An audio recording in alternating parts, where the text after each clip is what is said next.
Assalamualaikum warahmatullahi wabarakatuh. Hari ini berjalan santai menuju pusat kota Kediri. Sebelum presentasi dimulai, izinkan saya memperkenalkan diri. Perkenalkan, saya Novi Ardani BP 2010812036, perwakilan dari kelompok 8 yang akan bertugas sebagai moderator pada presentasi kali ini.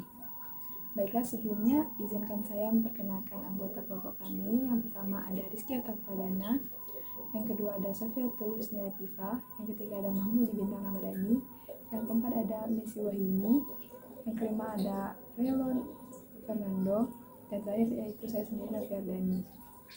Baiklah, pada presentasi kali ini kami akan mendemonstrasikan bagaimana cara menggunakan alat bantu dengan mempertimbangkan di mana dan siapa audiens dengan mengangkat suatu kasus atau topik yang ada di sekitar kita. Adapun kasus atau topik yang kami angkat pada presentasi kali ini yaitu sosialisasi penerapan protokol kesehatan 3M pada sekolah menengah pertama di Kota Padang. Pada presentasi kali ini kami menggunakan alat bantu yaitu pertama ada gambar virus corona, data terbaru corona, dan gambar menjaga jarak. Yang kedua, kami menggunakan sabun cuci tangan. Yang ketiga yaitu hand sanitizer. Yang terakhir yaitu masker kesehatan yang merupakan masker kain dan masker medis. Baiklah, untuk mempersingkat waktu, langsung saja kita masuk ke materi yang pertama, yaitu penjelasan gambar dari virus corona dan data penyebaran virus corona oleh Mahmudi Bintang Ramadhani. Halo, selamat siang. Perkenalkan, nama saya Mahmudi Bintang Ramadhani. Saya biasa dipanggil dengan Mudi. Sebelum kita mengetahui bagaimana caranya kita menerapkan protokol kesehatan atau 3M dalam kehidupan sehari, sebelumnya kita harus tahu dulu apa sih sebenarnya itu virus corona. Nah, virus corona itu merupakan virus yang menyerang kekebalan tubuh kita melalui penularannya itu melalui orang-orang yang sudah terinfeksi virus corona yang gejalanya itu berupa batuk, bersin, ataupun flu yang dapat tertular ketika kita terlalu dekat dengan orang yang terkena infeksi virus tersebut. Kita akan mudah tertular jika kita berada di lingkungan atau berada di sekitar orang yang sudah terkena virus corona. Kemudian yang dengan hembusan nafasnya saja kita juga bisa tertular dengan virus tersebut. Kemudian juga virus tersebut juga dapat tertular kepada kita ketika kita menyentuh barang yang sudah terkontaminasi oleh virus corona dan langsung menyentuh bagian muka kita seperti hidung, mulut, ataupun mata. Maka dari itu, sebelum kita menyentuh muka, sebelum kita menyentuh mata, hidung, dan mulut, itu kita dianjurkan untuk mencuci tangan terlebih dahulu, karena kita nggak tahu kan sebelumnya itu kita sudah menyentuh barang-barang apa saja, apakah itu yang sudah terkontaminasi ataupun belum. Itu seharusnya kita tetap harus mencuci tangan kita terlebih dahulu. Nah, dilihat-lihat nih dari bagaimana sih bentuk virus corona itu jika dilihat dari mikroskop. Nah, begini bentuknya. Jika dilihatnya saja menggunakan mikroskop, berarti virus corona ini merupakan virus yang kecil yang tidak dapat dilihat secara langsung dengan mata kita, maka penularannya pun akan sangat mudah karena memiliki partikel atau memiliki bentuk yang sangat kecil. Nah, berikut statistik kasus virus corona yang terjadi di Indonesia. Di sini kita dapat melihat bahwa statistik virus corona yang terjadi di Indonesia itu semakin landai. Nah, ini juga berita yang baik buat kita. Kemudian berikut data masyarakat Indonesia yang terjangkit oleh virus corona. Dari data tersebut dapat kita lihat bahwa 1,61 juta kasus virus corona yang terjadi di Indonesia dengan 1,46 pasien virus corona yang sembuh dan juga 43,567 ribu masyarakat yang meninggal dunia. Nah, dengan mengetahui apa dan bagaimana virus corona tersebut menular pada diri kita dan berapa banyak kasus virus corona yang terjadi di Indonesia, seharusnya kita sudah menerapkan protokol kesehatan yang telah ditentukan oleh pemerintah Dan protokol kesehatan ini akan dijelaskan oleh rekan-rekan saya selanjutnya. Sekian dari saya, terima kasih. Nah, materi kedua yaitu tentang sabun cuci tangan yang akan disampaikan oleh Rizky Okta Pradana. Assalamualaikum warahmatullahi wabarakatuh. Saya Rizky Okta Pradana dengan nomor BP 2010811132. Di sini saya akan menjelaskan penerapan protokol kesehatan 3M yang salah satunya yaitu mencuci tangan. Baiklah, saya akan langsung menjelaskan. Dalam penerapan protokol kesehatan yaitu mencuci tangan, pastinya menggunakan sabun. Ada dua jenis sabun dalam penggunaannya, yaitu sabun batangan dan sabun cair. Saat mencuci tangan, alangkah baiknya menggunakan sabun cair. Kenapa tidak sabun batangan saja?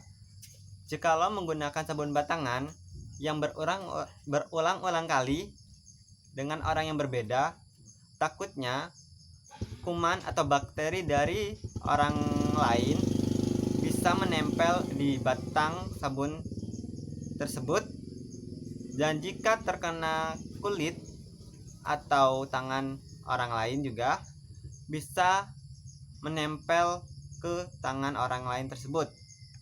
Maka dari itu lebih efektif menggunakan sabun cair karena cukup menekannya saja tanpa memegang atau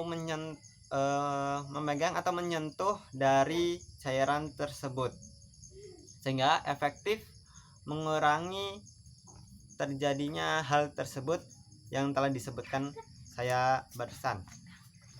Nah, bagaimana penggunaannya atau cara mencuci tangan yang baik? Saya akan menjelaskannya.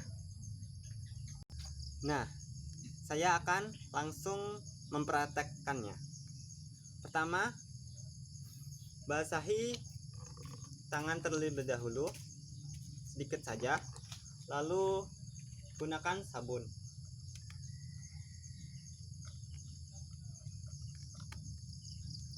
Lalu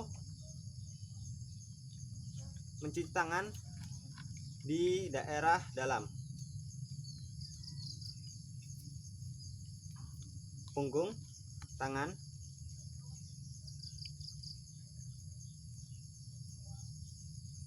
sela-sela tangan, jari jempol atau ibu jari, samping tangan,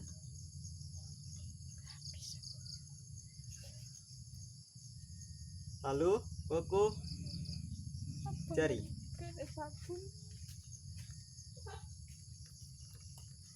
Lalu kita bilas.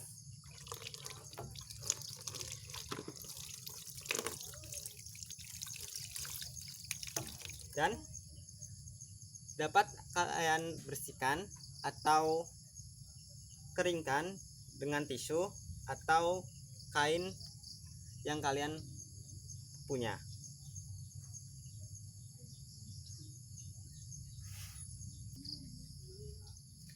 Nah, itu merupakan praktek dari mencuci tangan, dan usahakan untuk menghemat air ya. Mungkin itu saja yang dapat saya sampaikan. Apabila ada kesalahan, saya mohon maaf. Saya akhiri. Wassalamualaikum warahmatullahi wabarakatuh. Perkenalkan, nama saya Messi Wayuni, BP 2010811030. Di sini saya akan menjelaskan bagaimana cara pemakaian hand sanitizer. Cara penggunaan hand sanitizer dengan menuangkan ke seluruh bagian tangan. Lalu gosokkan pada seputaran tangan sela-sela jari selama 20 detik. Setelah hand sanitizer diusap pada tangan, biarkan mengering sendiri.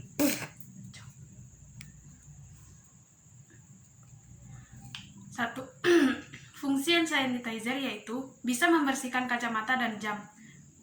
Kedua, dapat meredakan rasa gatal gigitan nyamuk. Dan ketiga, juga dapat mensterilkan luka kecil di tangan. Dan keempat, Dapat juga untuk mengatasi timbulnya jerawat. Baik, sekian dari saya. Terima kasih. Materi terakhir yaitu penggunaan masker yang akan disampaikan oleh Sofiatul Husni Latifah. Baiklah, saya Sofiatul Husni Latifah, BP 2010181108 akan menjelaskan beberapa macam masker mulut yang baik digunakan pada saat pandemi COVID-19. Untuk menerapkan 3M, kita juga menggunakan masker. Kira-kira masker apa saja sih yang sebaiknya digunakan? Nah, ada beberapa tipe masker yang banyak digunakan oleh kalangan masyarakat. Yang pertama yaitu masker bedah atau medis. Masker ini dapat melindungi saluran pernapasan dari percikan bersin atau batuk orang lain. Masker jenis ini mencegah tetesan cairan tubuh yang mengandung virus dan kuman keluar melalui hidung atau mulut. Kelemahannya yaitu partikel kecil seperti virus di udara masih bisa terhirup meski memakai masker ini. Yang kedua yaitu masker N95. Karena saya tidak ada maskernya, kalian bisa langsung searching di Google. Masker ini diduga dapat menyaring partikel di udara hingga 95%. Masker mulut ini dibuat agar pas dengan wajah sehingga tidak ada celah yang memungkinkan masuknya virus melalui udara. Namun harganya lebih mahal dari masker bedah biasa. Yang ketiga yaitu masker kain. Masker kain bisa dipakai beberapa kali dengan catatan untuk selalu memastikan masker tersebut bersih. Karena masker kain bisa dicuci. Masker kain tidak memproteksi masuknya semua partikel dan tidak disarankan bagi tenaga medis dengan alasan 40-95% partikel masih bisa menembus masker kain. Baiklah, hanya itu yang dapat saya sampaikan. Apabila ada kesalahan, mohon dimaafkan. Sekian, terima kasih. Baiklah, sebelum mengakhiri presentasi kita pada kali ini, izinkan saya memberikan sedikit kesimpulan dari materi yang telah disampaikan oleh teman-teman saya tadi.